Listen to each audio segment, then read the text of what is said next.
Hello and welcome to Best of the Rest. Normally, this is the show where we take a second look at a poorly received movie and challenge ourselves to only talk about the things we like and what the movie does well. But this is a special bonus episode that we like to call Best of the Best, where we talk about a newly released film that is usually pretty well received. My name is Chris Logan. I'm joined as always by my co-host, Andrew Williams. Say something to the listeners, Andrew. Something to the listeners. Today we are talking about the brand new MCU film, Fantastic Four: First Steps. I keep forgetting about that subtitle. I just keep calling this thing Fantastic Four, but it does have that First Steps subtitle. Andrew, we've seen the movie. Spoilers. We like the movie, and we're going to be talking about the movie. That includes spoilers and the ending and everything that comes with it. So if you haven't seen this movie, stop listening to this episode. Why'd you even hit play if you haven't seen the film? Go see it first. We'll be waiting. Come back and push play on this podcast, and we'll be talking about everything we loved in this movie. Let me give everybody a second to tune out if they haven't seen it. All right, if you're still listening, you're ready for those spoilers. Andrew, when did you see this film? Thursday night. Opening. And do we call that opening day these days? I think it's called the preview night, but... Yeah, previews. I guess that's what they call Thursday night now. I saw it, I guess, what is proper opening day. I saw it on Friday. Pretty packed crowd, packed theater when you saw it? Yeah, for sure. How was the audience react? Was there clapping and cheering, or is it more subdued? It was a little more subdued. There were some moments that kind of got a rise out of the audience. There were a few people that were kind of like trying to clap / things, but I had like one or two of those, but it wasn't. I haven't had that feeling in theaters in a very long time. Endgame was probably, or No Way Home. Spider-Man, Spider-Man, No Way Home. Yeah. When the Spider-Man came out, people lost their minds. So I just feel like it used to be much more common see a movie at opening night and all the high points. Like, I don't think it's the audience is not liking the movie. I just think, I don't know, maybe it's the pandemic has killed that spirit. I don't know, maybe I'm going to the wrong theater. But yeah, I had a great time watching this movie. I'm excited to dive into it, excited to talk about it. And this is a little bit different format than we normally do, and it's probably a little bit different every time we do a bonus episode because I kind of forget what all I include here. I don't have a synopsis for the movie for you, but presumably everyone is fresh out the theater having seen this, that has listened to it, but we can set the stage a little bit here. The movie was just released July 25th, and we know that it was made on a budget of $200 million, which is like the new standard for the MCU and summer blockbusters in general, and that's just too much money. Like, the movie looks great. I'm not saying it was a waste, but like, gosh, they got to figure out how to get that number down. But the movie is on track to turn a profit. It has very good word of mouth. It's got great reviews out the gate, and it has already surpassed that production budget in the opening weekend. So I think this is probably going to be the biggest MCU movie at the box office in quite a while, Andrew. Yeah. Which I guess means 1 year, because Deadpool made $1 billion last year. But still, this is the third MCU movie to come out 2025. The other two being Thunderbolts and Captain America, which neither, hit the projections that they wanted. So I think this is going to break that trend at the very least. Yeah, I don't know if it's going to get to $1 billion. I don't know that it'll cross that mark, but I think it'll be the best of their films this year for sure. Because, yeah, Brave New World, we just talked about it, but that was 415 million worldwide, I think, and Thunderbolts was even less, like 382. So it's hopefully off to a good start. Like I said, we're at 218 already. And hopefully the sky is a little bit of the limit here, but even settling around the Guardians number of like an 845 would probably be good, or Guardians 3 rather would be good. But yeah, Deadpool and Wolverine, 1.3 billion. That's nuts. That's not a real number. Taking a look at the creative team, we have a slew of writers here like Josh Friedman, Eric Pearson, Jeff Kaplan, and Ian Springer. Now, Andrew, off the bat, I'm not familiar with a lot of these names. My first thought is definitely, like we've been talking about with recent MCU movies, the writer's room approach that the studio has taken. That is certainly the case for Eric Pearson. I believe Jeff Kaplan and Ian Springer as well. But Josh Friedman, this does look like his introduction to the MCU, his first project within the universe, but certainly no stranger to the world of movies and blockbuster cinema. He has just a story credit on Terminator Dark Fate, a movie we've covered previously, but is one of the main writers for the Avatar sequels. Did you get the Avatar Fire and Ash trailer in your showing? I did indeed. I have the same thought I always have when I see those trailers. Yep, it looks pretty. Okay. Looks good, yeah. Yep. It's not a universe I'm personally invested in. I'm not a hater by any means. I don't think they're garbage or anything, but I actually never got around to seeing that second one. I did hear it's pretty good. James Cameron knows how to make a movie, but man, I feel so detached from that experience. I saw the first two. I saw the second one in theaters for sure, and I remember in the theater in the moment being like, wow. And then 2 weeks later I was like, it was gone. It's it just doesn't linger. It's this thing that's in the moment, it's this tremendous thing, and then for me at least, they just they're gone. Yeah, it's kind of the general phenomenon people speak about in regards to Avatar, with just that notion that it's these high grossing movies, some of the highest grossing of all time, and yet the cultural impression is almost none. But there has to be there has to be some diehards. There has to be some people that this is my ass, right? They gotta exist. Oh wait, this is a bonus episode. I can say it. This is my shit, right? There's got to be those people out there. Sure. Okay. Yeah. We just don't hear from them. I saw a lot of trailers, and normally I'm not a huge trailer guy, but when I'm in the theaters, what am I gonna do? I've got to sit there and watch it. You used to run out when Marvel trailers came on. I did that once. I did that for Spider-Man, and I love that. We had the bonus episode on Spider-Man, and my theatrical experience was fantastic. I knew none of those surprises, none of those spoilers. So, but that was a lot of work. You might say. Spectacular. It was spectacular. What else is it? It was friendly and neighborhood. No, I'm so glad I did that. And I also did it for Eternals just because it was being advertised at the same time. But yeah, it's too much work. But the thing is, I don't hate trailers in general. But when it's a movie I'm already sold on, or a movie I know I'm gonna see, then I don't see the point in spoiling, more stuff for me. But I think trailers are great for a movie that, you've never heard of or don't know. Yeah. It's kind of the whole point of them. So I actually made a note of all the trailers that I saw here. I saw a trailer for The Naked Gun, which it wasn't really a trailer. It was the comedy PSA where Liam Neeson is telling you that less and less comedies get made. So, do your part. Go buy a ticket to see a comedy now. And it doesn't even show scenes from The Naked Gun. It shows scenes from the last Other 30 movies. years of comedies. And then at the very end of it, he just squeaks out a fart, and that's the only joke in the whole thing.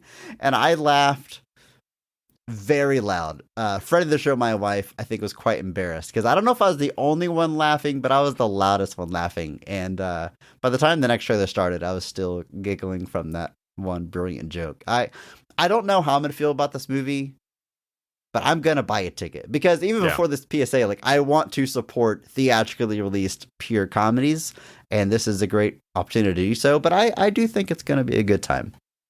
Hopefully. It would be nice if it was. I saw the trailer for that movie Weapons with the little kids. That looks very good, very creepy. I'm on board there. Predator Badlands. I know the trailer was out online, but I didn't watch it because it's a Predator movie. I'm going to see it.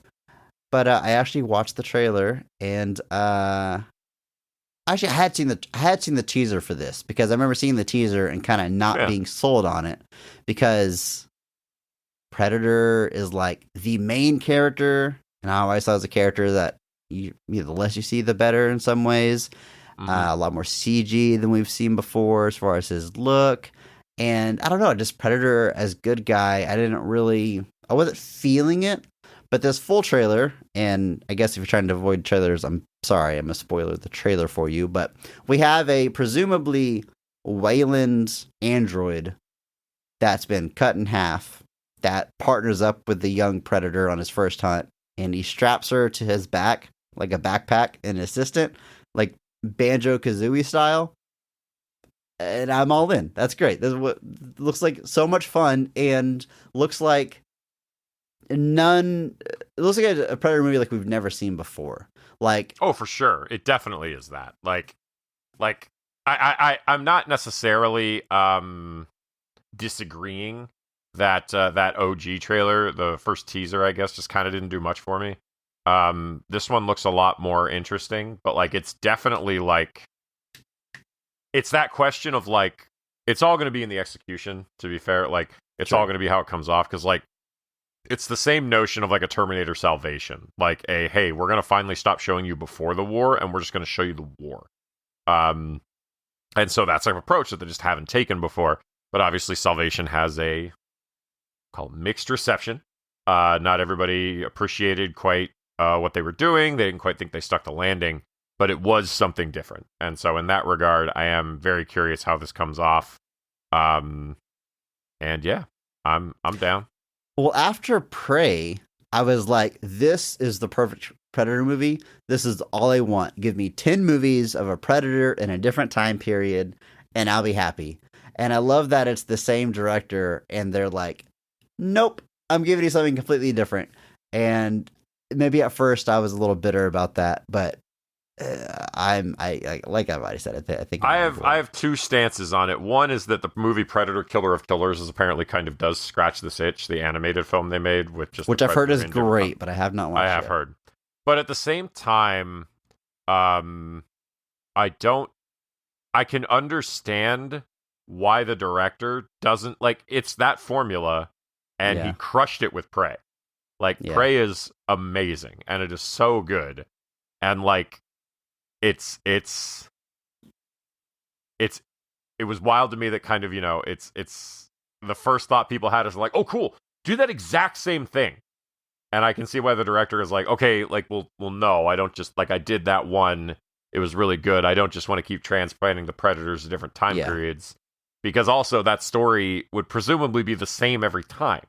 Like, don't get me wrong, you get different trappings, you get different, you know, environments, you get cool looks, you get things, but like, it's gonna boil down to essentially doing the same movie again and again and again. And I can see why he's just not interested in doing that. Or flipping it on the script a little bit and doing the Predator as the lead character against a bigger threat.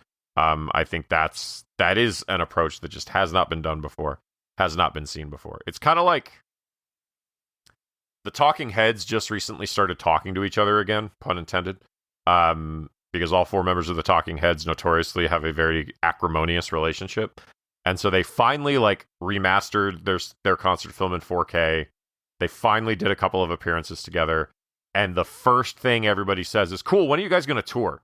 And it's like, guys, like, walk before you run, first off. But also, like, no. It's just, no, they're not going to do the thing again. They don't need to do the thing again. They've proven that they're fine with that. Like, but it's just that fan reception of just, like, immediately the gut check response is, cool, do more. And it's like, well, no, like, we did that. Let's try something else. And then if that doesn't work, well, then maybe you go back. But anyway, I saw the trailer for Edgar Wright's Running Man, a movie that I was incredibly skeptical of ever since I first heard about it, just because I like the Arnold movie pretty well. I think it's a good time, and this just feels like, oh yeah, we got to remake everything. Glenn Powell, I know I have nothing against him. I just haven't really clicked with him yet. And Edgar Wright, I like a lot of his movies, not all of them. But I saw this trailer and I was like, oh, I'm an idiot. Edgar Wright makes really fun movies. This is great source material. That you can have more than one swings at a story, like especially since the first one takes some liberties, the adaptation. Like it looks like a good time, and now I can't wait to see it. And this is like why trailers are good, because I just kind of needed to see the visual and see it all click, and I'm like, yeah, I'm sold. Yeah, I love the Arnold movie, to be very clear. Like I genuinely like think it's like one of the most underrated movies that Arnold's made. But I am also cognizantly aware enough to know that it is a quite poor adaptation of its source material. So this movie appears to be taking a much more strategic and accurate approach to the source material by kind of presenting it as the kind of original concept, which is basically you are running for 30 days. That's why it's called The Running Man, because you are running the entire time, presumably. And so I'm interested for that reason. Obviously, I think Edgar Wright's really, really good. I like his movies quite a bit, so I'm definitely interested in that one. Glenn Powell, I have a friend that like hates Glenn Powell. Like he's like, I don't get it, guys. What do you see in this dude? Like he truly just does not get it. I don't hate him. I want to be clear about that, but I haven't seen that performance yet. I hear Hitman is really good, which yes. I love Richard Linklater, so I don't know why I haven't watched it yet, just because, life is crazy busy, I guess, but yeah, I should probably watch that. The only thing that's funny to me is I don't really enjoy the man much otherwise, but someone once joked that the way they should reboot Running Man was that Frank Grillo should play Arnold's character, but then Steve Harvey should play the game show host character. And I thought that was that idea. I don't hate it just because, like even if Steve Harvey's entire shtick is you can't say that on TV, and then someone says it and he just goes, "What?" But it's obviously, Steve Harvey said some weird stuff in his life, but that's the only thing is I'm like, it probably like Coleman Domingo is playing the TV host role, and he's gonna kill that because Coleman Domingo crushes everything that he's in. He's a fantastic actor, but that's the only thing is like, man, if it was like, imagine if Drew Carey did that role or something like that, it would be absolutely insane just seeing them play, because that's part of what I love about Running Man is, Richard Dawson? Yeah. Playing that now like brutal villainous turn on what was clearly meant to be like that's the Family Feud guy, let's get him to do this thing, and played him so against type. But he's like, I have not entirely ironically said that Richard Dawson as Killian in Running Man is one of the best film castings of all time, because it's perfect. It is absolutely perfect. So I am interested in Running Man. I am interested in Running Man though, so I will be seeing that as well.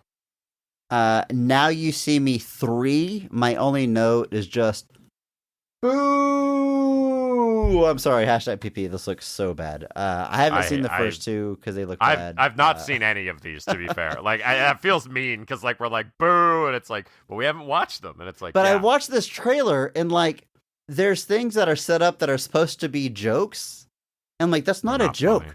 Like, Woody Harrelson says, "Open sesame." And he's like, "Really?" He's like, "Well, it's worth a shot." He's like, "Was it though?" I'm like, this isn't, what is this? What is this? It's like an AI script. Yes.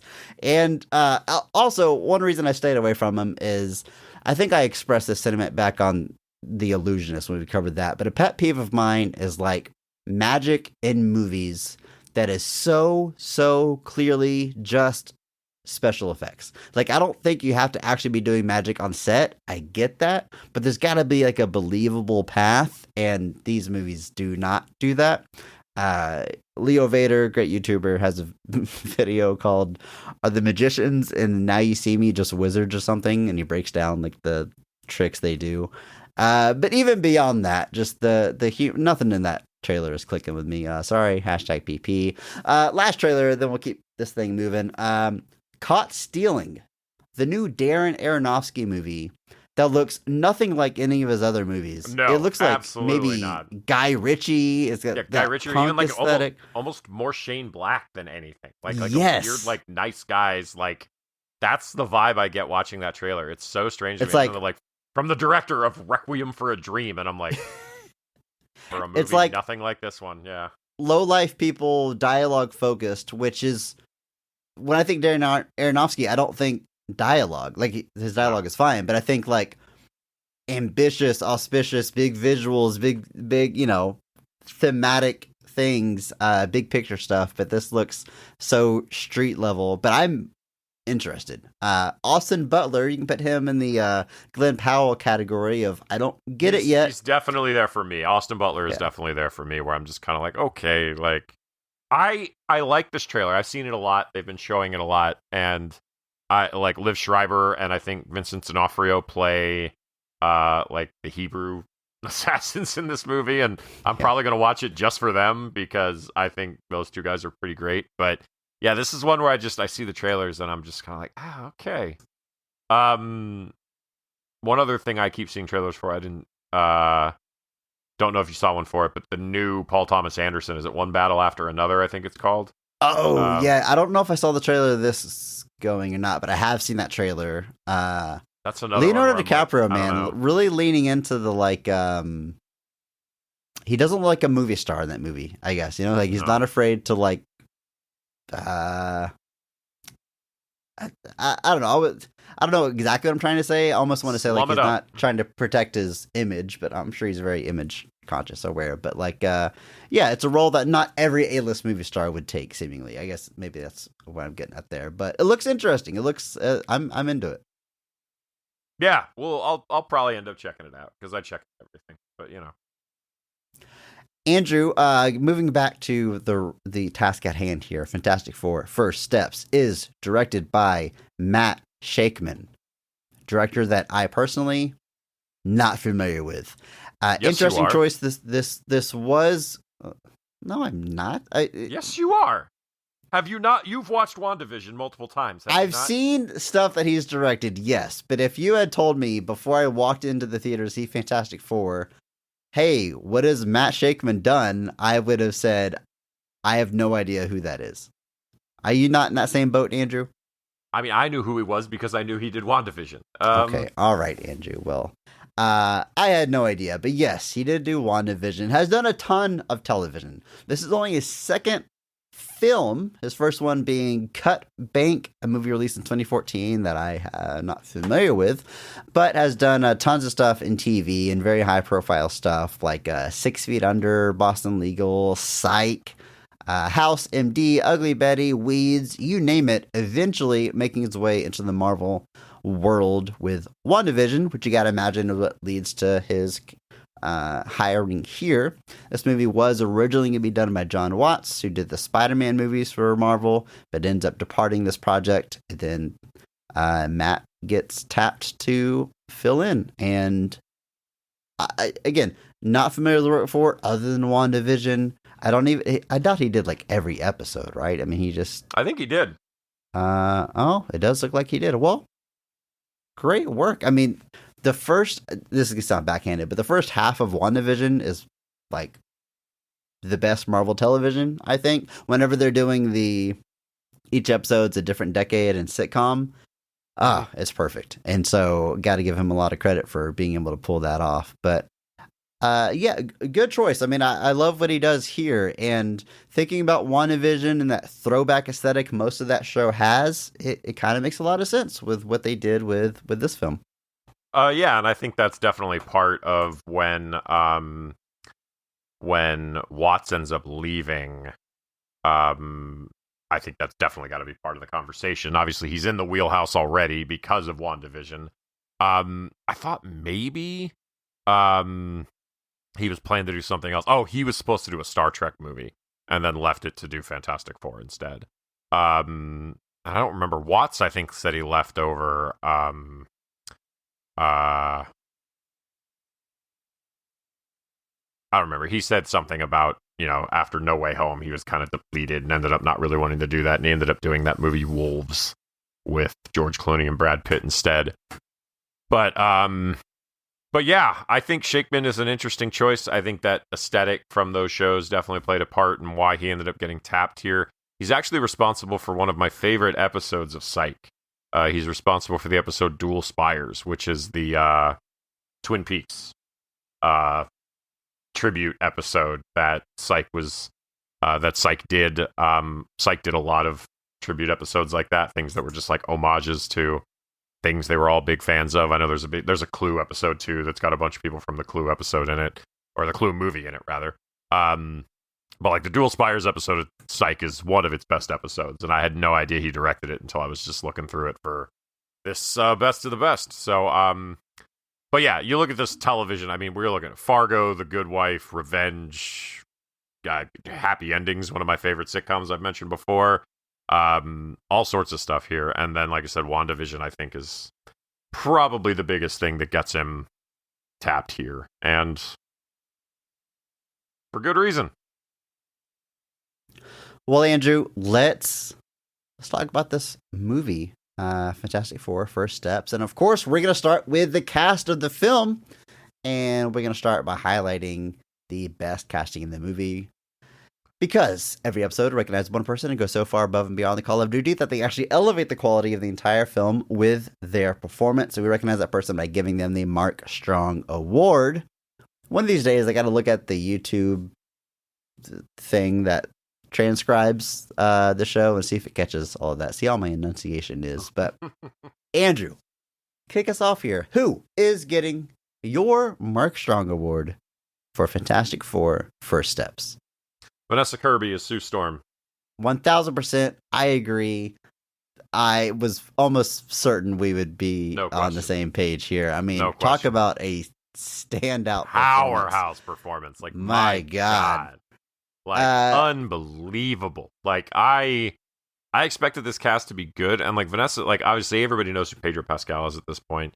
Eben Moss Backrack, Bachrach. I don't know how you say it. I'm familiar with his work for a few roles, for sure. Well, yeah. But Joseph Quinn, like I know who all of them are, but like Vanessa Kirby's the one I know kind of like the least. Like obviously I saw Mission Impossible, the Mission Impossible movie she was in, but like overall I haven't seen a lot of things she's been in. But I just, like the minute she's on screen, like she commands a presence in this big way, to the point that like I'm glad we haven't seen the last of this character, because she should play this character forever, basically. And I shouldn't think too much about the fact that she's younger than I am. But but yeah, like there's multiple scenes where she just commands a presence. Like that scene where she talks to the crowd outside the Baxter Building when everybody's mad at the Fantastic Four. The sequences when they're, as a group, she stands out. And then obviously during the fight with Galactus, just like the ultimate thing she ends up doing, I was just like, this is one of the coolest things I've ever seen. Like, this is like just the sheer fact that I'm not going to talk about any of the scenes in particular because I want to save that, but like just 100% powerhouse performance. I wouldn't say she at all carries the movie necessarily, because everybody's doing their job here. But like, to me, like I finished watching that and I was just like, my God, like what a performance, what a standout, like 10 out of 10, 0 note. Yeah, I'm totally in the same boat. I mean, I've got positive stuff to say about this whole cast, as we will do, yeah, for sure. But I was the least familiar with her. There was nothing necessarily in the trailers that were making me think, oh, her in particular, she's going to pop or whatever. But it's almost immediately apparent that she is in command of this movie, locked in, beginning to end. And the script does give her a lot to do. But she more than rises to the occasion and beyond. I absolutely love this performance and care more about this character than I personally ever have. I mean, it really fleshed her out, at least on screen. I'm not super familiar with Fantastic Four in the comics. I'm sure all these characters have been, have great stories in their own right. But as far as we've covered every single Fantastic Four movie on our podcast, so I've really traced the character or tracked her through the movies, and this is just, it was so unexpected, but I was so thrilled to see how well it comes across on screen. And just like, I don't want to get too far ahead to the scenes because we're going to get there, but we will be talking much, much more about this performance and about Vanessa Kirby. But this was such an easy Mark Strong award for me. In the stacked cast, great performances. Like I said, they're all great, but man, there was no doubt in my mind we would be going Vanessa Kirby for the Mark Strong. That's no question. It is like I am unbelievably happy that this character will be back and will be back sooner versus later. It's it's not quite to the level of like Superman, where like David Cornsweet needs to be the foundation of that entire DC universe because I want to see that Superman as much as possible. But like, as far as like especially because like Hugh Jackman in Deadpool and Wolverine was obviously a massive injection into that, but that was because like there was this built-in association with Hugh Jackman as Wolverine, Right. and the notion of his Wolverine character interacting with these other potential MCU characters, that's alluring in a big way because he's this big, one of the most famous comic book portrayals there is, and he missed out on the MCU. So there's like a desire to see that character interact, but also there's just this built-in kind of, I don't know what the right word is. I'm not actually saying gravitas. I'm not doing the bit. I actually don't know what the word is. Okay.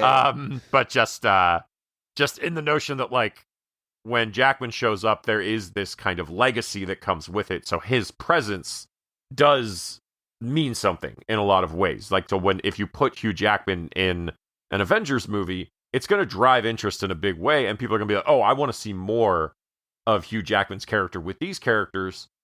I feel that exact same way about Vanessa Kirby as Sue Storm, but there's no like 20 years playing the character before it to sit on it. So to have her kind of come into this character for the first time and give a performance to this level that makes you want to see so much more, like that's no small like feat. That is to walk into something that's bordering on 20 years old at this point. Threw out my back. But it's just, and then to be a new character that arguably can, revitalize certain aspects of it by being this powerful a performance, it's unbelievable.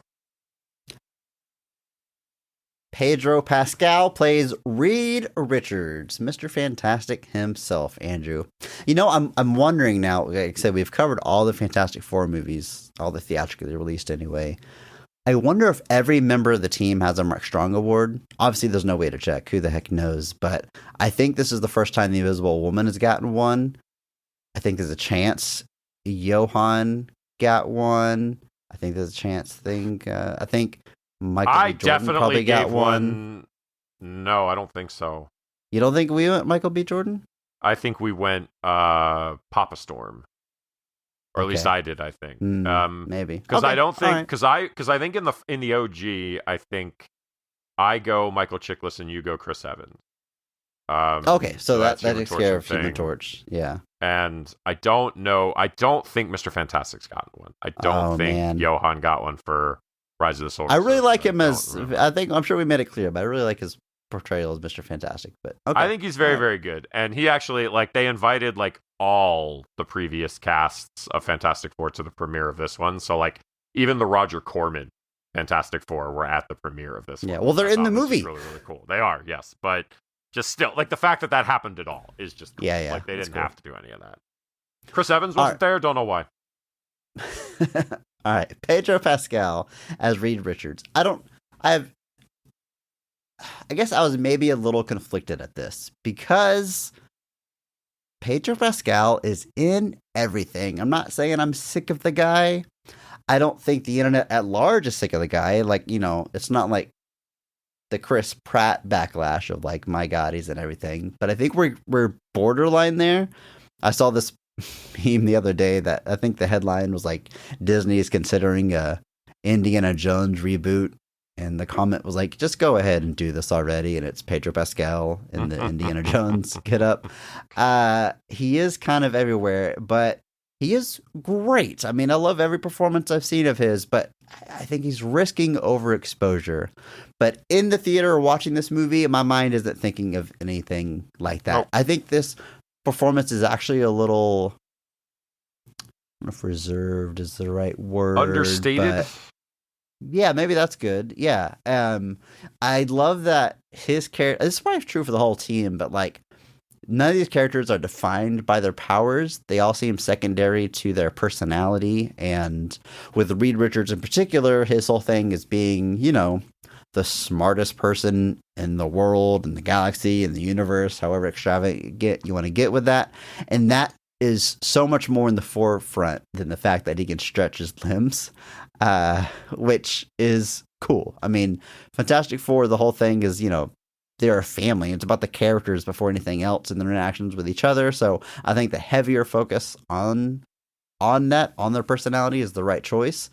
But yeah, him being a little bit understated and almost the I don't get too far ahead of myself, but I feel like he is more burdened by his intellect than Thing is burdened by his appearance, which is in both cases a flip of what we've seen in the past. Again, scenes, we'll be able to talk about that a lot more, but even though I was so on the casting itself, I think once it's time to see him in the movie, he was great, and he's great in everything he's in, so I shouldn't be surprised. It just seemed like an odd choice to me in a lot of ways. Like, I don't see Pedro Pascal and think Reed Richards, but I was also glad that, like, someone of his caliber was going to be playing Reed Richards, especially in this larger universe.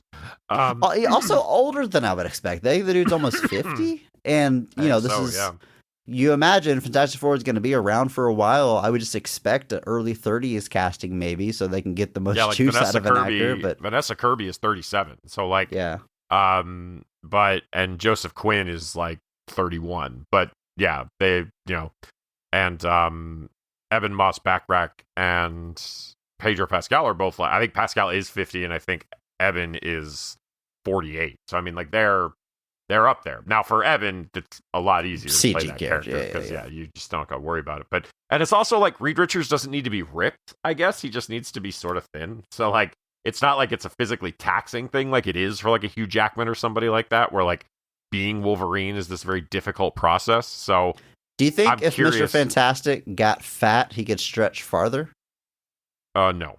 I think he doesn't. You don't think it would benefit him? I don't think he gets fat. More mass to stretch? Okay. All right. No, I think no, we're moving on. It's a great performance. I like it a lot. I like that they focus heavily on his intellect and how like his burden is like, I can't solve this. And he starts looking for those small problems. And I love the way he approaches that. I love the conversations he has about the problem solving. I think all of that is really, really good and really hones in on just that knowledge that Reed Richards is supposed to have. And I think he does a good job, like, balancing the kind of weight of the reality of it with still wanting to be, fixing the problem. And, the way him and Kirby, I think they have great chemistry together. And I think, like, the way that, like, he comes up with a plan and she's like, oh, that's what you have to do. And he's like, no. And she's like, yeah, it is. It's the only option. And he's like, yeah. Like, it's a great bounce back and forth that, again, kind of focuses that while he has the intense intellect, it's also not at, like, he's still practical in a lot of ways, too. But so I really like how he approaches it. I think it's fantastic. I think, pun intended. Ebon Moss-Backrack, we've mentioned already. He plays Ben Grimm, also known as The Thing. I know Eben from a few things. Okay, I know him from the first season of Andor, which I have watched and I enjoyed. I know he's in The Bear, which I have not watched, but I've heard is great. But if I'm honest with you, the very first thing I think of is his role in The Punisher Netflix TV show, where he plays Microchip. Yes, he's Punisher's like man in the chair type character. Here's the thing, Andrew. As we talked about before, when those Netflix shows were being made, they were adjacent to the MCU at best, one-way street connection. By the time they ended, they were basically not connected at all. They were not considered canon by Kevin Feige. We know they have retroactively changed that and made them canon. So canonically, he's playing two characters in the MCU. Do you have any strong thoughts about this? No, because they're in different universes, Chris. Well, they are for now, Andrew, but they're not Chris, okay. I don't care. I don't care. I am so far beyond this notion of like, oh, he's already played somebody. You can't do it again. I don't care. I knew this would be your reaction, and I'm not saying that he shouldn't have cast him. I think he does a great job. If I strain myself in it. as hard as possible, I cannot force myself to give one iota of a shit that he played Microchip in season 1 of The Punisher 2. Fair enough, Andrew. I mean, we've got another major same actor cast in 2 roles coming up in this universe that I'm very curious to see how they handle, because I thought this movie was going to address it, and they really did not. But we will talk about that later. I like this performance. I think Eben has like a very distinct voice, and that's kind of what you need for The Thing. I love how chill this character is, and like I said earlier, like the thing that they always, pun intended, I guess, drill in on for this character is, you know, the fact that he doesn't look human anymore. It's hard for him to have regular relationships, not be looked at as a freak, even if Fantastic Four are adored. There's that body horror depression thing that comes with him. I think every single movie has addressed that in some way. This movie really doesn't. We have his side story with Natasha Lyonne's character, who is not Alicia Masters, is not blind. Where they can tell they like each other, but he's got to gather up the nerve to go talk to her. But the fact that he's the Thing is irrelevant. Like, right. That's a very relatable thing. Oh, I like this person. I got to work up the nerve to speak to him. Hey, I might die soon, so I'm going to do that. Like, nothing about that requires him to be made of rock. And he never confides in somebody like, well, what's she going to think of me? Like, it probably is part of the character and on his mind, but it is not the driving force of the character, which I thought was so interesting to kind of move beyond that. And maybe it's the fact that the Fantastic Four, we're a few years in to them being the Fantastic Four. Maybe that's why we can kind of skip over that.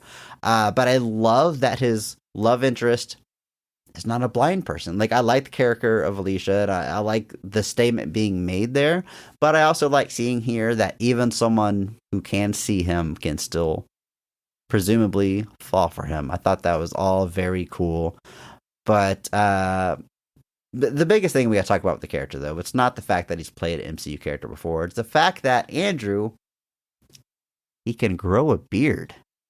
How do you feel about that? That was a little weird. A little weird. I think it's cool, though. But does that mean he's bald? Does that mean, or does he shave his head? He's gotta be bald, right? What about armpit hair? That would be weird to be made of. Yeah, what about, the internet ran with this and was like, what about the Rock pubes, guys? Like, what are we doing here? Like, what's going on?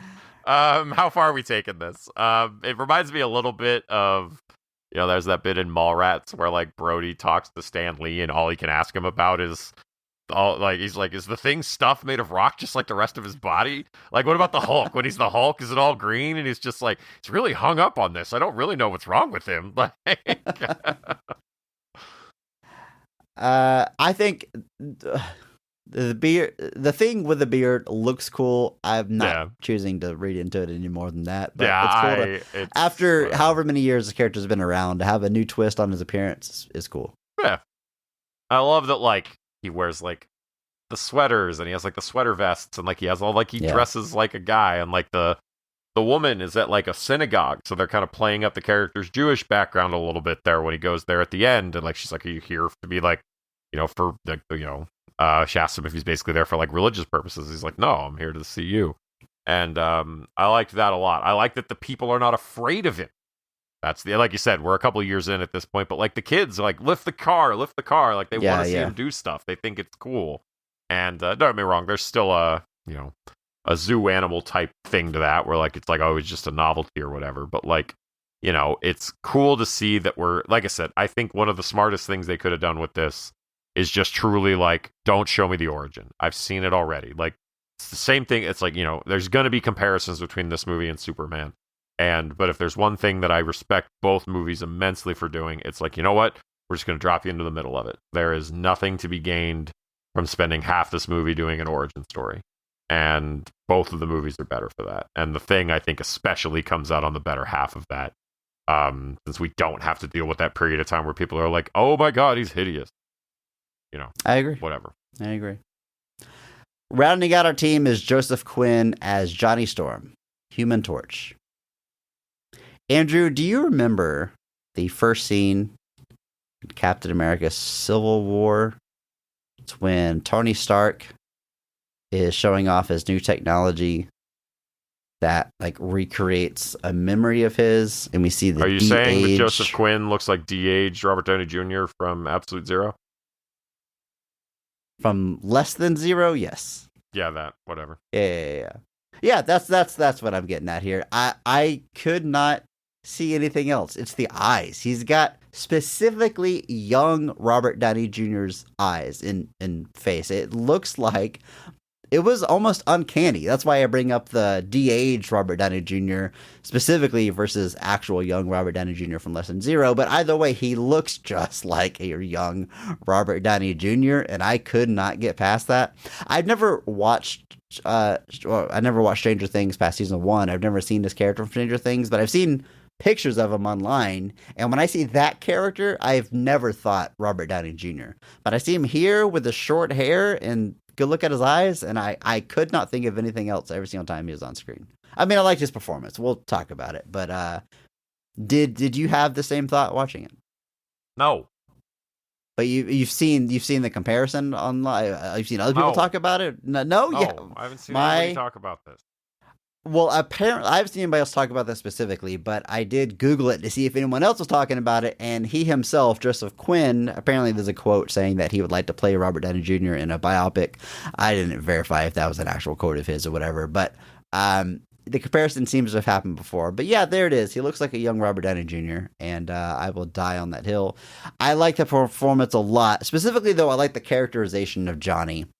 Much like the other characters, some aspects have been really toned down, like the womanizing and being super self-centered. There's moments of it there, whether it's him speaking in third person or he's the one that's most interested in the Silver Surfer, who's a woman this go around. Him being the toy and the cereal, but it's not to the point where he's at all unlikable for it, and he is extremely intelligent, which I think gets lost in the sauce sometimes. And all four of these people are astronauts and scientists. They should all be smart, even if they're not Reed Richards, the most intelligent man in the universe.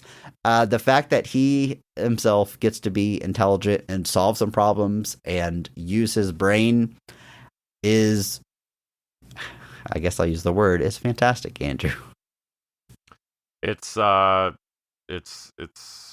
I can't think of anything else.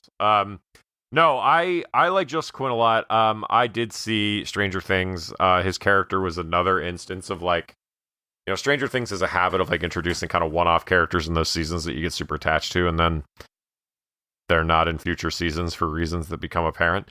But his character made a huge impression on a lot of people in that season of Stranger Things that he was in, which is still wild to think about that was 3 years ago. It's taken 3+ years for the new season of Stranger Things to come out.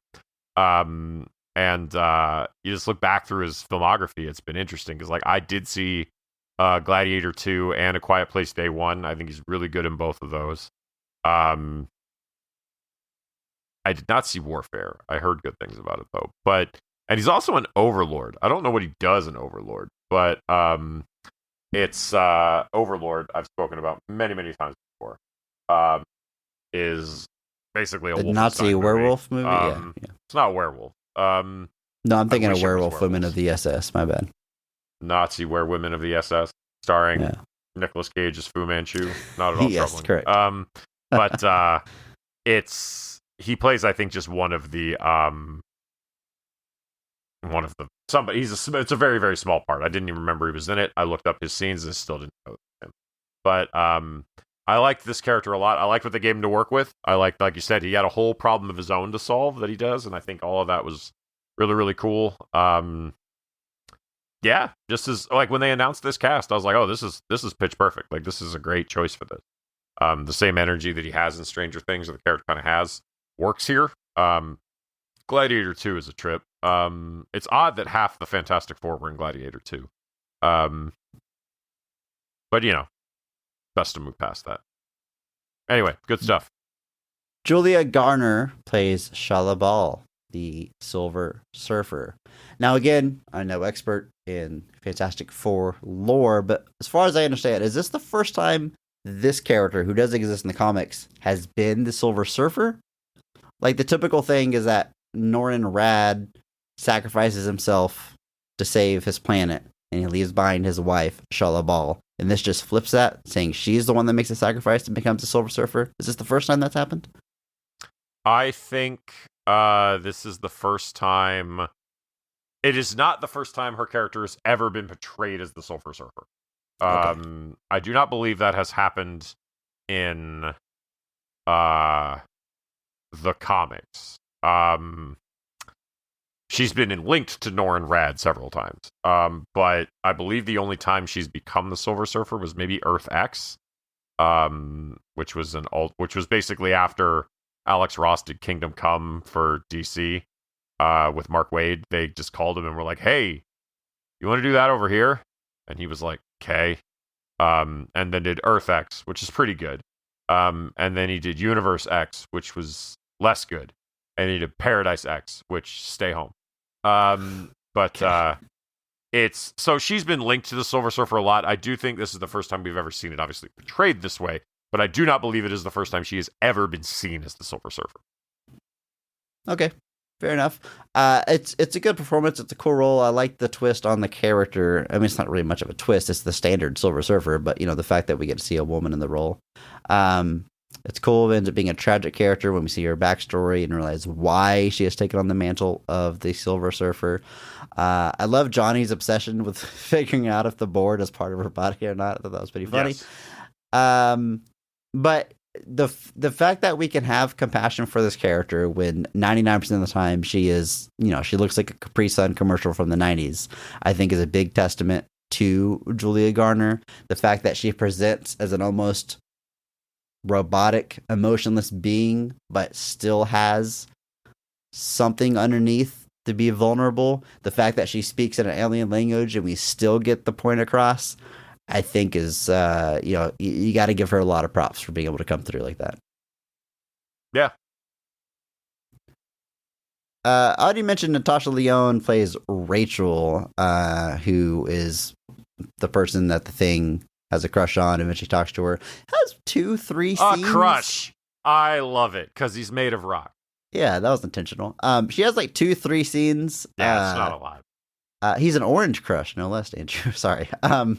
But Natasha Lyonne is a pretty big name. I mean, she really. I feel like there had to be more here that potentially got hit on the cutting floor. Gotta be right because yeah. Granted, we heard about John Malkovich getting cut too, so like he was going to play Red Ghost, and I think he was supposed. I think there was supposed to be a larger action set piece at the beginning of the film where they had Red Ghost, and because they see like one of his bunkies. That's it. But I feel like there had to be maybe at one point a little bit more here. Kind of reminds me of like in Madam Web, Emma Roberts plays ultimately Spider-Man's mom, and she's in like a scene and a half, and it's one of those things where I'm like, this had to have been a bigger deal at some point, right? You don't cast Emma Roberts for like 48 seconds of screen time, like something. Yeah, whatever. Who knows? Well, beyond that, though, granted, we don't know how this is going to go down, but the assumption is the Fantastic Four is going to jump over to Earth 616 and remain there, like to remain part of the MCU. That's the assumption right now. So where does that leave a character back on? I assume she's not going to jump with them. So why establish a character with this big of a name if you're going to leave them behind? But I don't know, maybe the Fantastic Four go back after the events of Secret Wars, or I don't know. We don't know how it's going to go down yet, but I thought it was pretty interesting. Never upset to see Natasha Lyonne. She's fantastic. Working my way through Poker Face Season 2 right now. I liked her and everything I've seen her in, but I just thought it was such a big name for a relatively small role. I agree. I think the last person we have to talk about here if we move on to scenes is Paul Walter Hauser as Mole Man. Love this casting. Love this performance. Paul Walter Hauser has an incredible career for someone that looks and acts like Paul Walter Hauser. I mean that totally respectfully. But this seems like a one and done joke actor you see in a role or two. but he now has. I mean, God, how long is his? Let me take a quick look at his career here. I, Tonya, God, that was only in 2017. Well, I guess that was 8 years ago. I, Tonya is the first thing I remember him in, and he made a huge impression. But since the Black Klansman, he's got the starring role in Richard Jewell. He's in Cobra Kai as a very memorable role. He's going to be in The Naked Gun, which comes out very, very soon. I mean, every time I see this guy, I'm like, man, good for you for continuing to get work. And he's here as Mole Man, which is hilariously, well, pathetic seems too mean, but a villain that you don't take super seriously. But I think he's absolutely hilarious in every role that he's in. Every scene that he's in this movie. I like him, like, trying to mess with the Fantastic Four and give them gruff, but he's just so inoffensive that they're more just kind of confused by this guy having any kind of attitude at all. He's got some great lines at the end when people go underground. He's like, wipe your feet. I'm just kidding. It's all dirt. It's all dirt. Very good. Very good. I don't know. Happy to see the guy and happy that he has such a good career. Also, the current Progress Pro Wrestling Proteus champion wore the championship to the premiere of this film. So he wrestles too. How about that? Is he like? How legit is his pro wrestling? 6 out of 10. I don't know. I haven't actually watched any of it. But I just know. Well, hey, good for him. Yeah. So no, like you said though, a very strange career, but I like him most of the time that I see him. And not small stuff either. He was in Inside Out 2. He's in all sorts of stuff, and so he's done pretty well for himself. And it's fun stuff. And Mole Man is clearly meant to be a little bit more of just kind of like not a punchline is kind of mean, but like clearly some comedic relief in what could otherwise be seen as a relatively serious situation.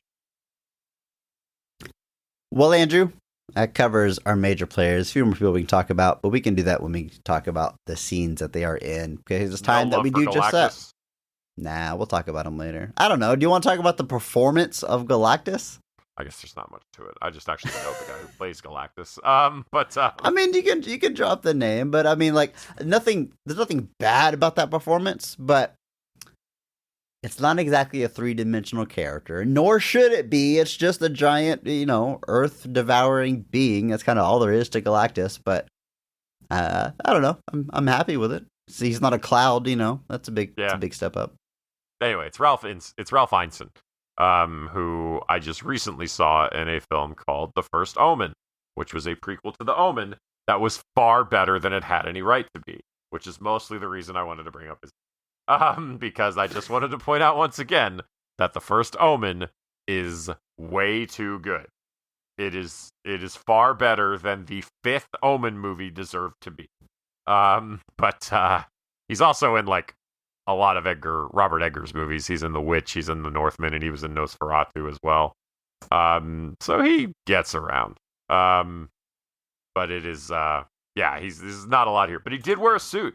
He did wear a suit on set, a Galactus suit, like full on, like he, like they aided in the motion capture. I guess if he actually wore it, to the point that he said like they had a couch that he could just like lay down on, and people would do fans because the costume was like so heavy and hot. He's got to have a strong neck. That helmet is absurd.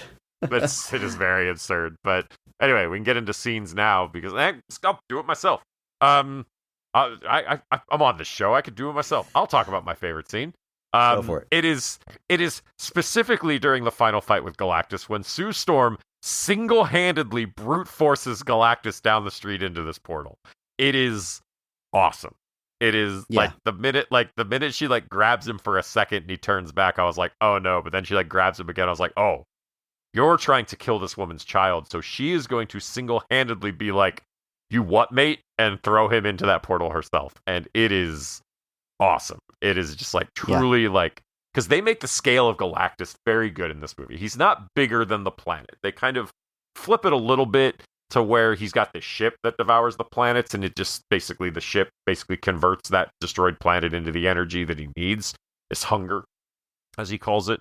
But and there's been varying versions of like how Galactus destroys planets, but it's rarely been that he just like takes a bite out of them. Because he's not that big. It'd be crazy. It'd be like making him a cloud. You already talked about that, but it's ridiculous. But so he's clearly like a formidable sized foe, like taller than some of the tallest buildings in this city they're in, which I presume is New York. It is New York because he sees the Statue of Liberty. But so they make that scale very, very good. And so the fact that Sue Storm is doing this, I was just like, this is awesome. I was like, this is the coolest thing in the world.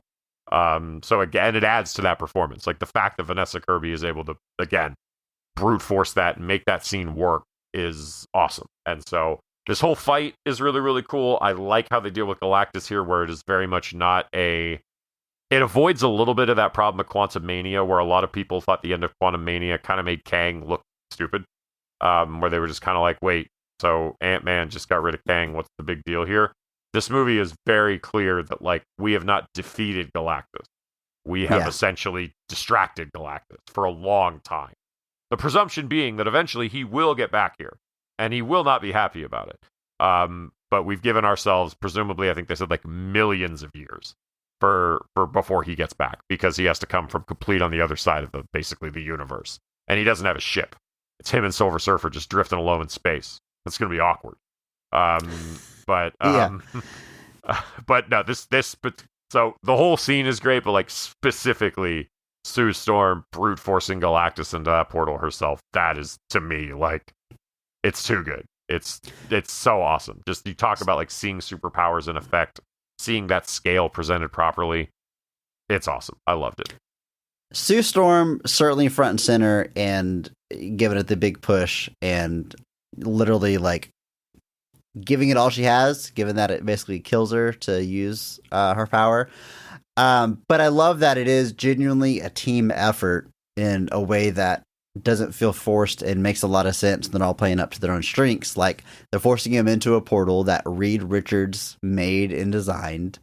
You have the Thing literally run through the pillars of a building, so the building will fall on him to throw him off balance, fall on Galactus, throw him off balance. Very cool. And then Human Torch, Johnny Storm, there to make the big sacrifice. He says, tell Franklin that his uncle loves him, and he's going to be the one to give him the one last push into the portal. Of course, he doesn't get to do that, but he was willing to. Silver Surfer knocks him out of the way, and she makes the sacrifice instead. And I love the culmination of that story. We'll talk about more about what led up to that in a moment. But again, it takes all four of them contributing, which is how you want a Fantastic Four finale to feel. But yeah, it is all about Sue Storm front and center. That is, God, I love Vanessa Kirby here. And you're right, it is the fact that her baby is in danger that you gotta imagine is giving her this push. You know, it's the mom lifting a car off of her child kind of thing. And I love, this might sound strange, but she lets out a few screams as, again, she is literally giving it all she has. Real, primal, guttural screams, like, stay with me because it sounds weird, but like, not sexy screams. Like, they allow her to be this movie is not interested in trying to make her be sexy in a way that most spandex superhero movies do. I feel like she is a superhero and a wife and a mother first and foremost. And it's not that she looks ugly or looks bad doing that kind of scream, but it's the kind of scream that you wouldn't see most female superheroes do in a movie like this. Something about it just felt so refreshing to me. The fact that she can, to jump to another scene, you know, give birth in space and take her pants off, and there's not a single joke about it being awkward or anything. It felt like it was avoiding so many pitfalls that I would see lesser movies make. Even movies like within the MCU, I wouldn't be surprised happened, and they managed to avoid that here. Just going back to, I love the characterization of Sue Storm, and the performance of Vanessa Kirby. But something about the screams that she does in that finale, I just found, I don't know the right word for it, refreshing maybe, unexpected. It was really well done, really good, really different. Yep. I can tell you, friend of the show, my wife also loves this character, and I think some aspects of the character are probably going to resonate with her even stronger than you or I. Just the fact her being a mother, and experience that we don't have. But it is kind of interesting. You know, my friend of the show, my wife, is all in on Wanda as far as the MCU. That's her favorite character, and her journey as a mother. And Wanda is seemingly gone. Who knows if she shows up again? But we seem to have like a new, strong, powerful mother sort of take up that mantle just in time for the next Avengers crossover. So she's gonna be back, man. I'm sure she will eventually, but she's not around right now. It's a great pick for best scene, Andrew. I love the finale of this movie. I guess we'll come back around to the end, because again, it didn't end quite the way I thought it would. It didn't answer as many things as I thought it would, which I thought was very interesting. But you know what? For my favorite scene, I'm going to go with a non-action scene. I'm going to go with the scene that you mentioned earlier. It's whenever the Invisible Woman walks outside the Baxter Building with Franklin to address the angry mob, because they are upset that Mr. Fantastic said that Galactus demanded their baby to spare the world, and they were not going to do that, because the rest of the world is thinking, well, look, it just makes sense. You sacrifice one person to save all of us. How could you be so selfish? And they've worked themselves up to an angry mob, and she goes out there to address them. And I don't even know where to start here, because I love the juxtaposition between, like, all Mr. Fantastic could think to say was, like, he wanted our baby and we said no, and everybody gets mad. But she has the ability to give the speech that she does.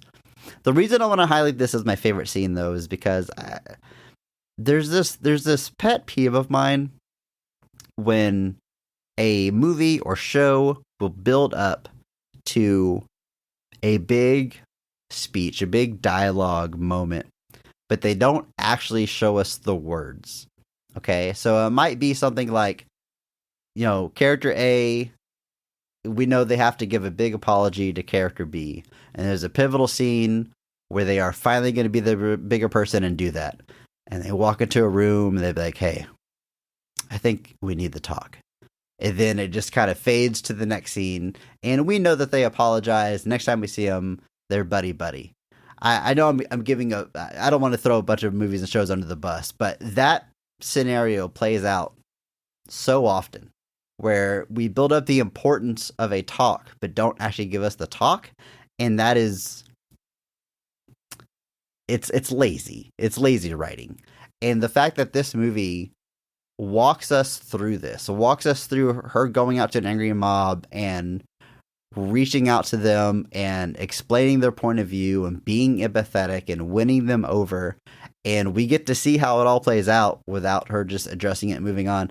I think speaks so much to the writing of this movie, so much to the performance of Vanessa Kirby, and it's one of the things I like the most about the movie and about this world the movie is set in, and the optimism that comes through. I love that she's able to do that, to believe in people, to know that if they see the baby with their own eyes and hear her plea and hear her explain that they're not selling out the earth or giving up on them, but they are just committed to finding another way, is extremely powerful. I think Sue Storm, it's never said who was quote unquote the leader of the team. They seemingly don't have one, but it's at the very least co-led by Mr. Fantastic and the Invisible Woman. But at times, she certainly seems to be the one that steps up when it's important. Have I rambled enough, Andrew? I don't know. I love this scene for so many reasons. But I love that it exists in this movie. I love that we make the time to have this moment in the movie where we make a plea for people to believe in a better way and a more optimistic future.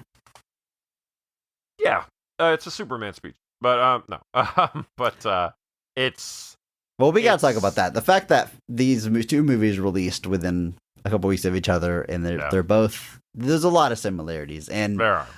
They're naturally, people are going to pit them against each other. Which one do you like more? I'm just glad they both exist. Me too. No, I love this scene, and it was the runner-up. Excuse me. I love this scene, and it was in the runner-up for me as far as like best scene because it's fantastic, and it was the moment. I think it was the moment where I was like, "This is a special performance. Like this is something else." Like that was the moment where like it crystallized for me, and then like when she like brute forced Galactus down the street, I was just like, I bet she could carry me like a baby. But it's not even use her arms. Yeah, but it's such a good scene because it turns the public back on their side, because the public is against them at this point, because they're like, you know, all you have to do is this and we'll all be saved. And that speech is kind of it asks that kind of question of just like, which of you would be willing to do that? And the answer is almost nobody. Nobody wants to be the one that has to make the sacrifice. It's easy to point at somebody else and say, you're selfish because you won't do the thing that I would also never do. And that's kind of the heart of the problem. And it's like the Dark Knight finale on the boats. Yeah. But she gets out there and says, like, we're not giving up. And she's like, and we're going to fix this together. Like, you and us together are going to do this. And they almost do. Like, I genuinely, like, this leads to, like, the global effort to basically move the Earth across the universe, which is which is insane. But it's such a very Fantastic Four thing to do. Yeah. And like, man, the fact that it was about to happen, I was like, like I was genuinely like, I know this can't happen because like Galactus has to get here and cause problems, but like I was genuinely like engaged. Then when Silver Surfer like flew in and started blowing him, I was like, I was genuinely sad. I was like, we almost had it, guys. Like we were there. We almost had it. And it was just really, really, really this speech kickstarts all that, and it's such a good moment for that. You know what I wasn't expecting about this whole, it's in an alternate universe thing. Obviously, it's an alternate universe with this 60s, what do they call it, retro-futuristic style or whatever. Yeah. Like, we knew that from the beginning, and that's super cool. Like, it's got a different look, and that's kind of all I expected. Oh, it's an alternate universe that has a cool visual style. Cool, I'm on board. But there's a lot of other things that are different. I mean, obviously, the fact that they're the only superheroes in the world, that they are beloved by the public. But the fact that they've more or less achieved world peace. And I love the fact that his master plan can involve asking the entire world to conserve energy so they have enough to power these machines. And the world does it, and everyone agrees, and everyone works together.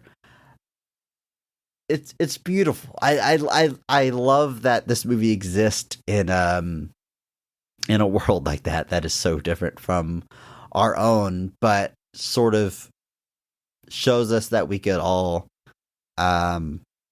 be better. I loved living in this universe. For this movie, like I said, the visuals I expected, but the overall, it's not a utopia, like we still get an angry mob form and we still have crime to some degree, but it still has a hopeful message, and he's able to make an appeal to reason that is actually listened to, and it's just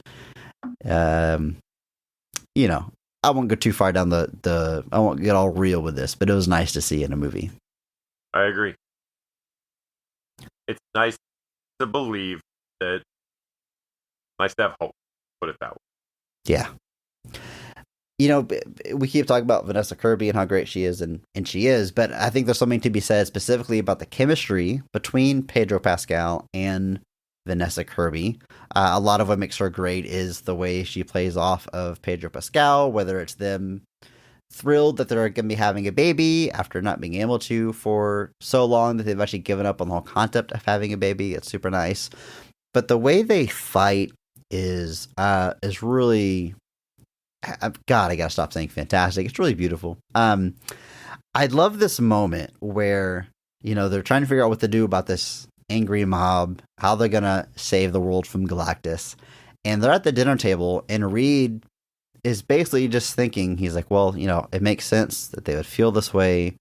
You sacrifice one person, save the world. Like it makes sense. That's the words that he uses. And Sue Storm is like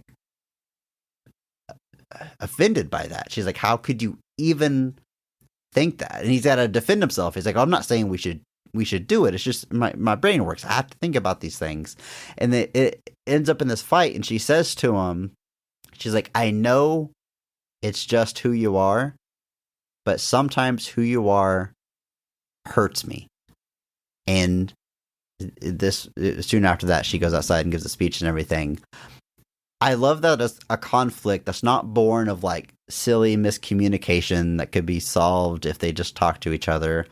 It's just the fact that two people are gonna see things differently, and that's gonna cause conflicts, just like any relationship, just like any marriage. And it's like, I know you are who you are. I know this isn't something you're doing to intentionally hurt me, but you need to recognize that it still does hurt me. It was so real, even though we're dealing with like superheroes and the smartest man in the world and a larger than life scenario.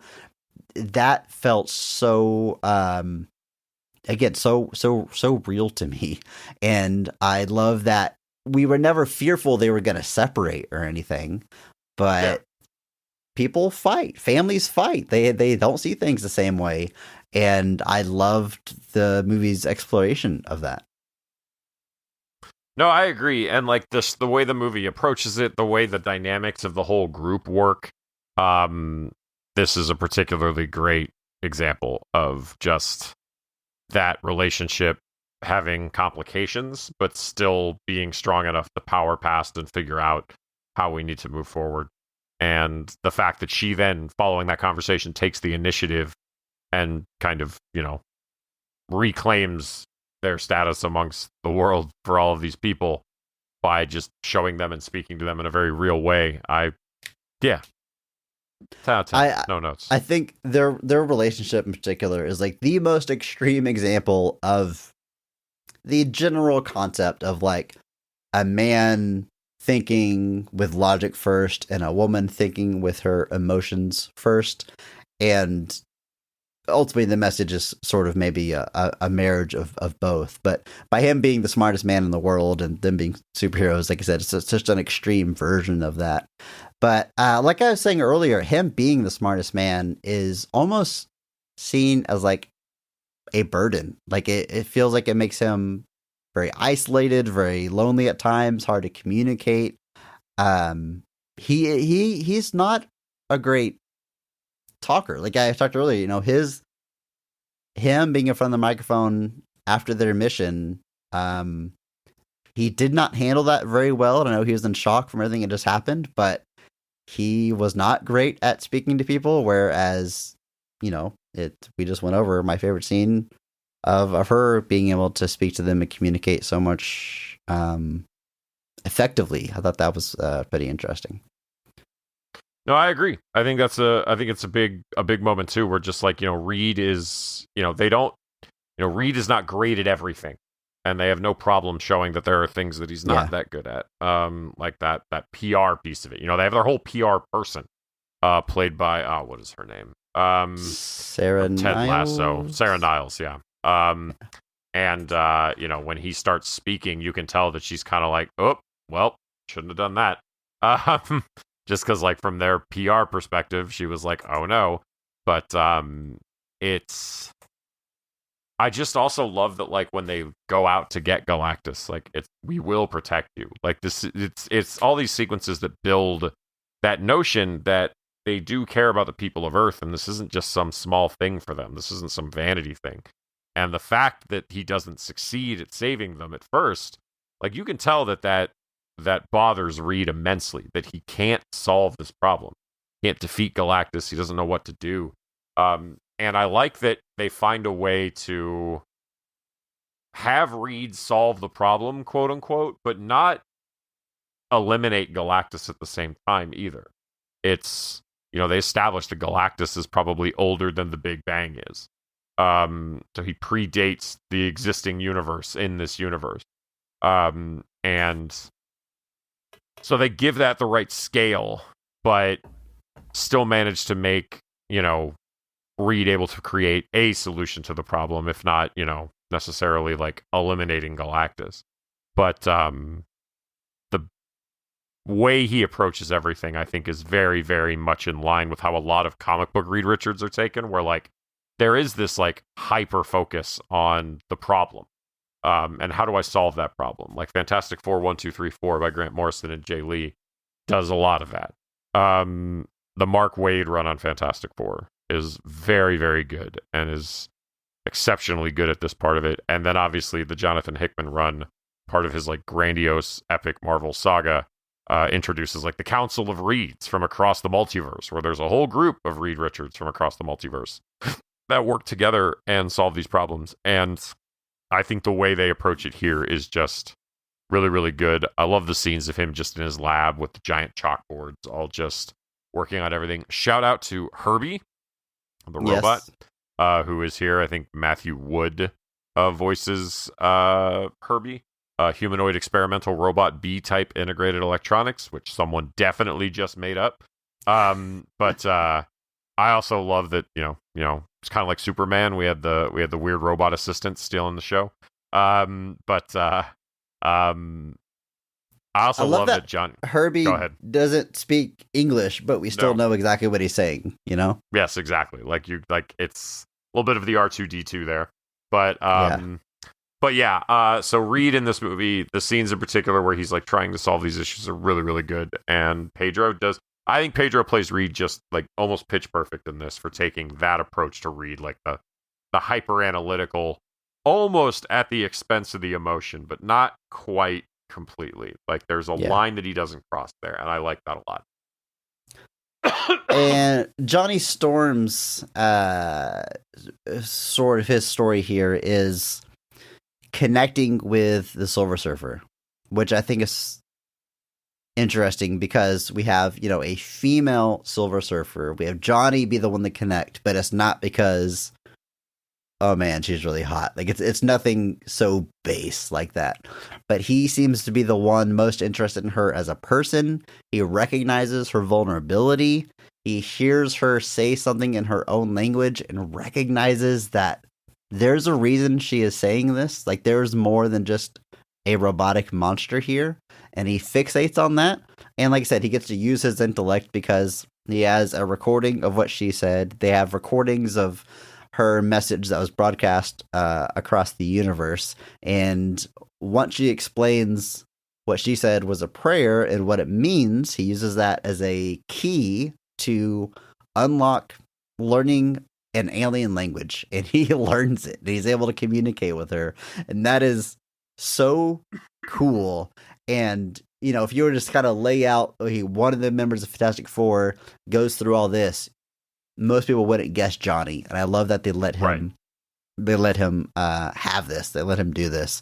It just fleshes him out so much more than all the surface level stuff we typically get from the character. And I thought that was pretty cool. No, this is very, very cool. I liked this a lot. I love the way they approach it too. Like I said, retro future. This is basically like what they thought the future would look like in the 60s. Like that's the aesthetic of this movie. And that whole thing with Johnny, like these like metal records that he's listening to, just this whole aesthetic can't really be understated how much it plays into this movie. But just, that being able to like use that message as like the Rosetta Stone to unlocking her language and kind of being able to communicate with her in a much more direct way, which ultimately then impacts completely the finale of this movie when she ultimately decides to turn on Galactus. But it's great. I loved this a lot. Andrew, those are... Oh, you know what? There's actually a really...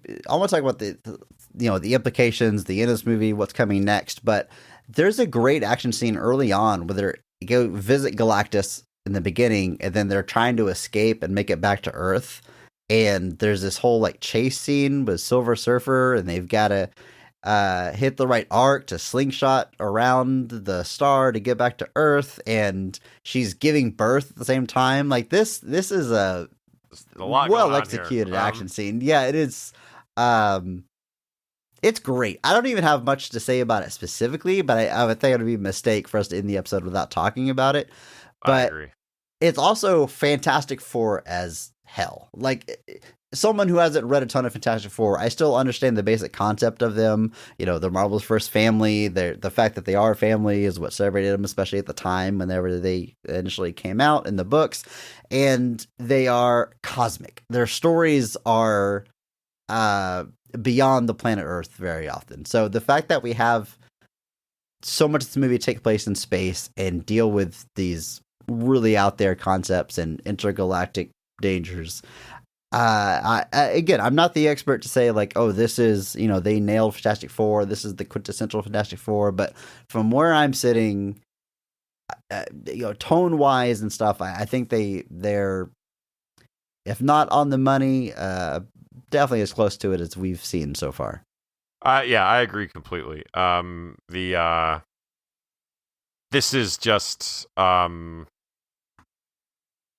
yeah, I have no additional notes there. It's very well done. I did notice that, you know, one of the things people talked about with this movie is they were kind of annoyed that the costumes weren't all the same, that like Reed doesn't have the white collar on his costume and the others do, but it's actually interesting because if you look at all of them lined up, Reed's is just all blue. Sue's has just the white collar. Ben's has the white collar and the white comes down his sleeves halfway. And on Johnny's, it's the white collar and the white line comes down the sleeves all the way. So there's actually an aesthetic lineup amongst the costumes that is followed. It still, I guess, doesn't make it unsettling that Reed has no white on the top of his costume or not. But like, I just like that even the costumes that people kind of looked at, they're like, hey, that's kind of weird. Like, there's still an aesthetic choice being made there. To give them all a semi kind of specific costume versus them all kind of wearing the same thing. Yeah, I like that. I think it's more interesting. Andrew, we have a post credits here. We do. Well, you know what? Let me back up a little bit. First off, the epilogue to this, like after they save the day, is the 3 men of the team trying to install a car seat. Man, yes.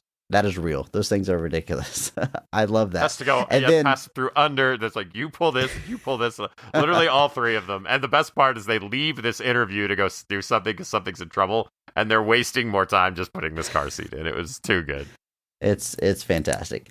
But credits hit, and I am surprised that 2 things haven't happened. 1, we haven't seen Doctor Doom, and 2, we don't see them entering Earth 616. The post-credits of Thunderbolts shows the Fantastic Four ship entering the universe, entering that Earth's atmosphere.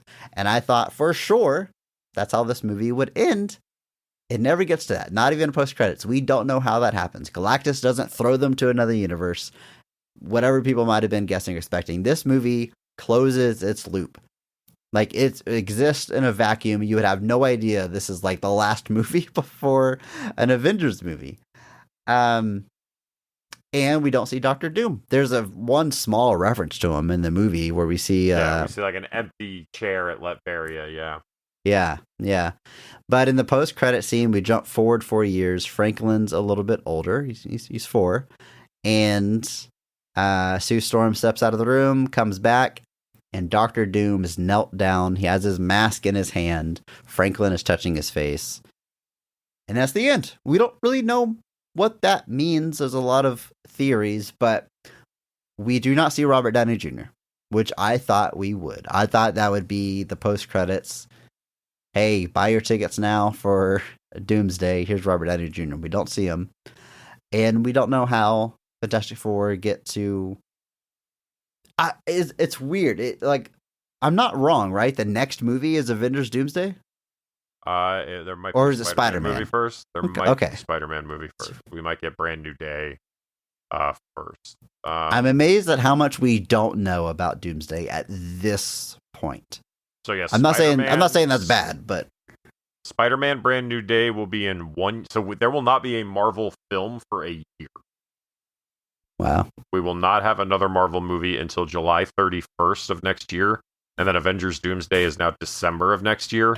And then Secret Wars is a year later on December 27th. Now, there's gonna be something in between those, I'm sure. If they haven't announced. So Disney apparently does have an additional release date for something they have not yet announced for July of 27. So I don't know what that'll be. If it's Doctor Strange 3, if it's whatever, but possibly find out of San Diego. Although San Diego was this weekend, wasn't it? So I think they didn't. They weren't there. Yeah. So so I'm guessing at this point we'll find out when we find out. So. Well, what did you think going into this movie? Did you think we would see Robert Downey Jr.? I thought we would, in the sense that, like, I thought it had been said that he was going to shoot a post-credit sequence. Vanessa Kirby has said that is actually him, because really? that was shot on the Doomsday set, apparently. Oh, okay. So, like, it apparently is him. That's what she said. And the restraint to not show his face is incredible, if that's the case. The fact that they show Franklin, like, touching his face, obviously the biggest thing people are thinking is that Franklin fixes his face so they can actually use Robert Downey Jr.'s uninterrupted face. Or are they going to play it so that, like, Franklin accidentally turns him into someone that just looks like Tony Stark? I don't know. That's all guessing at this point. We don't even know if Franklin does anything to his face. We have no idea. But, like, I thought we might see his face, or at least, like, the voice or something. Like, the fact that it was truly just Doctor Doom is present, I was a little surprised that was it. During all of essentially the second half of this movie, where we're trying to like survive Galactus, I thought there was a really big chance they were going to accidentally shift into another universe, and that was going to lead us into Thunderbolt. But I was kind of like, but, like, that doesn't make sense. There's too much of this movie left for us to just, like, shift universes. Like, I kept thinking that might happen, like, especially when we were doing the Escape from Galactus, that, like, we might fall into the 616, and then, like, in a shock move, the second half of the movie is in the 616 instead. And none of that ended up happening. And then even at the end, when they were doing the universe, they were planning to shift the Earth across the universe. I thought there was a really good chance that there might be something where, again, we accidentally shift over in this universe. So it just never happened. And I'm not upset at that. It's to the point that this is probably one of the most standalone Marvel movies in a really long time. Like, truly, honestly, anybody could watch this that just has a tertiary understanding of the Fantastic Four, would not need to watch any other Marvel movies, would not need to know anything. The only thing you would need to potentially explain to them is what the Doom references. But the plot of this movie is completely... It might be the most standalone movie they've made since Iron Man. Well, it's like, I think since Guardians of the Galaxy.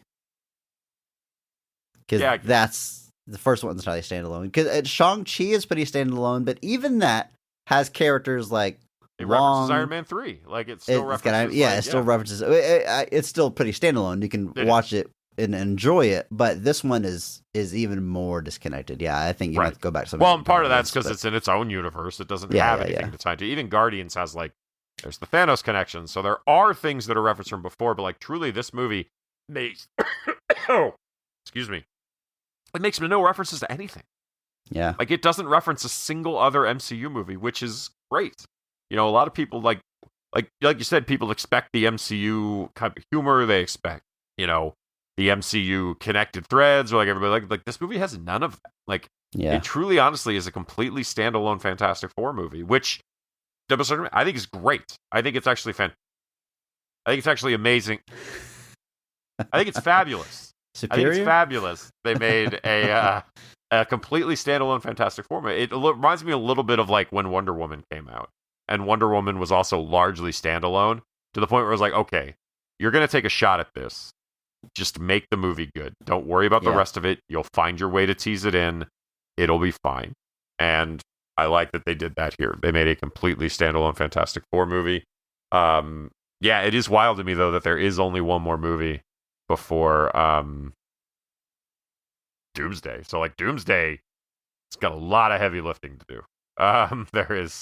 There is a lot to come there. And especially since who knows what this next Spider-Man is, but based on the end of the last one, it looks like we're teeing up for a pretty classic Spider-Man. No one knows Peter Parker Spider-Man. He's broken in New York. It doesn't feel like the big integrated crossover movie, but it's the one before Doomsday. I don't know.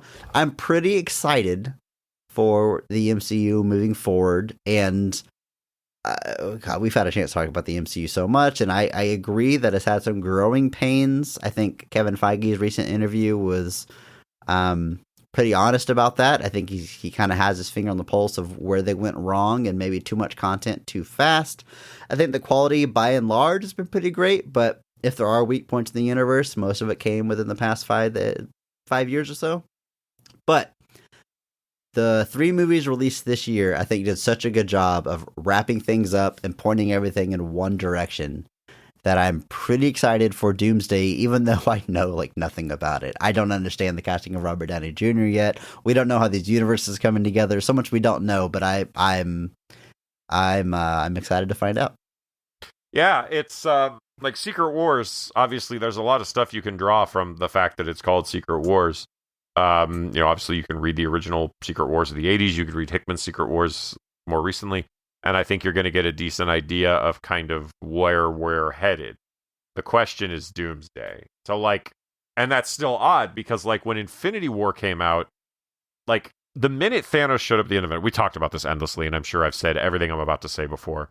But like when Infinity War was announced, or more specifically when Thanos was seen at the end of Avengers, everyone that had, any knowledge of the comics was like, oh, Infinity Gauntlet, that's where we're going.